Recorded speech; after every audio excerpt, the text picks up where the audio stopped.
Why is somebody who is doing his job to protect the creator that hired them get fired for doing his job? That's like a lumberjack getting fired for cutting down trees. Like, make that make sense.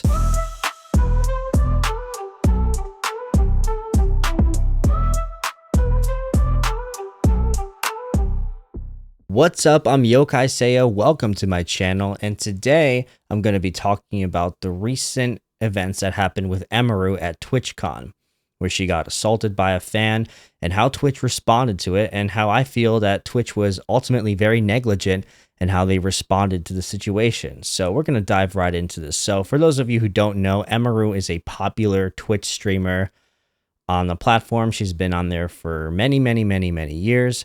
And she was going to a TwitchCon event, and most of you probably know what happened, but if you don't know, I'm going to dive right into it. Most of what I'm going to be talking about comes directly from Emiru's video on her channel.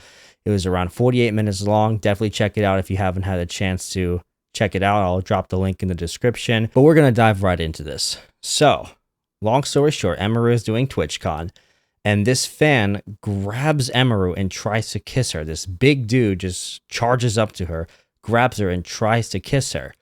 And thankfully, the security guard that Emiru has hired as part of her team basically pushed him off of her, and then the guy basically just walks off.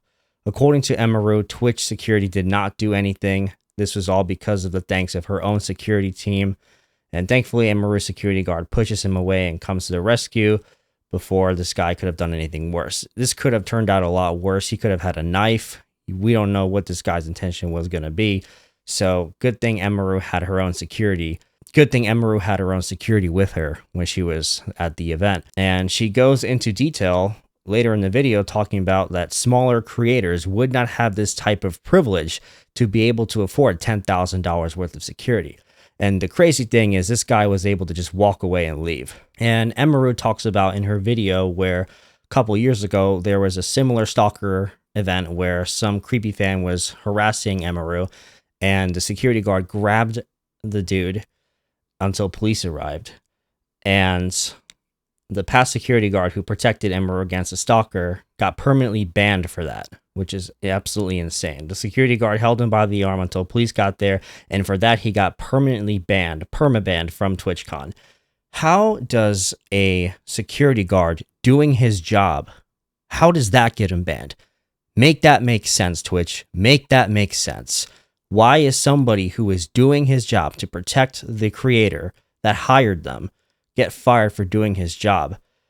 That's like a lumberjack getting fired for cutting down trees. Like, make that make sense. And here's what happens. So Twitch, initially, when it comes to the guy who essayed Emiru, initially gave him a 30-day suspension on Twitch. Again, it's just... And then, of course, later on, Twitch banned him from the event and banned him from Twitch as well permanently. But it's like the response that Twitch is giving is just so unbelievably negligent for something like this to happen. This kind of reminds me of this like Pink Panther episode that I saw, this old Pink Panther cartoon, this episode where there's a lumberjack cutting down the trees, but he doesn't yell timber until after the tree falls. So after the tree falls, he goes timber, and that's the whole gag of the episode and why it's funny, because you're supposed to say timber before the tree falls, and this is what Twitch should have done. But this just shows the incompetence of the decision making at Twitch. A security guard is supposed to protect a person that they are protecting, and they ban them for doing their job. Now, when it comes to Emiru's own security team, thankfully, her and her management have been handling it very well. Emiru did say in the video that she is pressing charges against the man who essayed her at the most recent TwitchCon, and it is understandable that she doesn't want to go back to TwitchCon anymore. She's just like saying in her video something along the lines of, you know what, I'm just going to stay in my basement and do League of Legends, and I don't blame her. And the thing about Emiru, the elephant in the room, is Emiru is a conventionally attractive female creator. And unfortunately, when you have female creators like this who have a large following, who are also conventionally attractive, unfortunately, some of the consequences with that is that you are going to get these stalkers, these creeps that won't leave him alone or take things way too far, whether it's donating too much money or just chasing after them in real life. This is not the first, and this won't be the last of these stalker fans when it comes to these female creators. Yes, male creators can get stalkers too, but usually not at the same level as the female creators. The female creators, especially the pretty ones, really have to watch out because most of the fans mean well. Most of the fans mean well, but all it takes is a couple rotten tomatoes to ruin the batch for everyone else. It kind of reminded me of this batch of rice that I made. I'm Asian. I make rice. Most Asians make rice. Anyways, I had some jasmine rice that I put aside that I was going to use. I was going to use for fried rice. I had fried rice put away, this jasmine rice that I was going to use for fried rice, but I noticed a little bit of mold in there. Well, I don't know how much of the rice has touched that mold, so I had to throw away the entire container of jasmine rice. The whole amount went to waste. And that's what kind of reminds me of the Emiru situation. All it takes is a couple bad fans to ruin it for everyone else. Now she doesn't even want to do TwitchCon, which honestly, I don't blame her. If that happened to me and I was a female creator with a large audience, I probably wouldn't do that either. And Twitch was very slow to respond to the whole thing. And shout out to Emiru's staff and management for handling the situation as best as they could, contacting the police and the lawyers. And once again, Emiru is pressing charges against the guy, so that's good. But here's what I'm going to talk about. Twitch, when they made their response, couldn't even mention that Emiru was the one that was assaulted. Now, this is going off for video. Maybe Twitch changed their mind in the future, but as of right now, as far as I know, they put out a statement after it happened saying that there's a creator that got assaulted and we're going to up the security. Again, them saying we're going to up the security after this happened, this was Twitch's negligence on their part. A company as big as Twitch, there's no reason why they shouldn't be able to have tight security at these events. And for this guy to be able to just walk off, and only because of Emiru's security team was she even protected.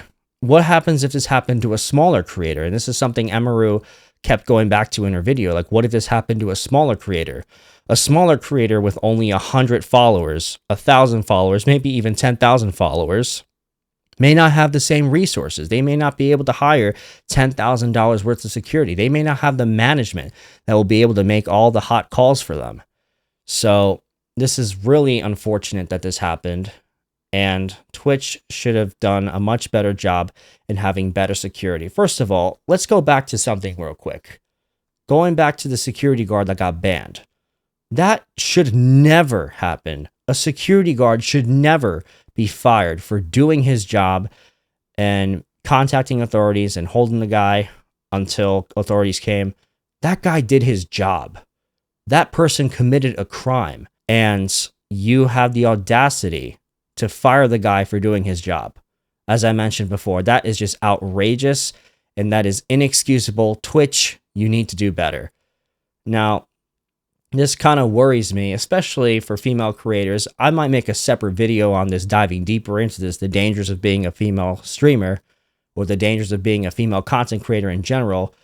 I might make a separate video for that, diving deeper into this, maybe like a part 2 to this video. But the reason I wanted to discuss this is because Twitch should have done a much better job in having security for all the creators, because the truth is you never know what type of people are going to be at these events. And for a company as big as Twitch, they have the resources to be able to hire security for all the booths, making sure they have metal detectors, make sure no one's bringing in knives and things like that. I'm just coming up with some proposals. Now, granted, there are situations that will slip.